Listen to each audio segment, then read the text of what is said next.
Now, tapping your card to pay without having to enter a PIN has become increasingly popular during the past few years or so. And it's particularly relevant during the pandemic, of course, isn't it, Sarah? Because there are questions now about whether the amount you can pay for by just tapping should go up.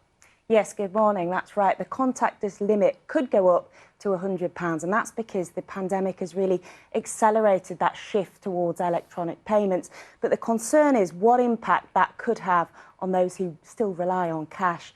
Good morning, everyone. Contactless cards were first introduced back in 2007.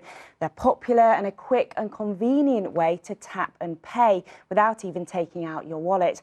Now, you'll know you can only use contactless 5 times before you're asked to enter your PIN, and you can't spend more than £130 before again being asked for your chip and PIN. And at the moment, there's a limit of £45 per transaction. That last rule has changed over the years. Back in 2017, the limit was £10. Last year, it went up from £30 to £45 due to the pandemic. Now there's talk of it going up to £100. And latest figures show 41% of all card transactions are now contactless.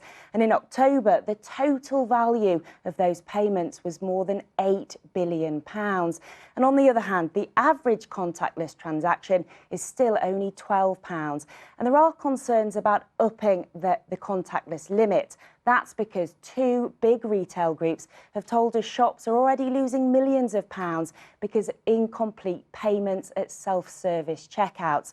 So that's customers thinking a payment has gone through and then walking out. And one bank has told us they haven't actually seen customers asking for the limit to be raised. We believe that customers should be given the choice. So we would like to see, if this limit was introduced, that we'd have the freedom to be able to build that option into our service for our customers, and then customers can choose what's the right contactless limit for them. What we've also seen is the use of contactless payments through mobile wallets, such as Apple Pay and Google Pay. And of course, lots of people carry their phone. I've got mine here. You carry your phone around with you all the time. And what we actually see is customers 3 times more likely to make a contactless payment for using their mobile phone rather than using a contactless card.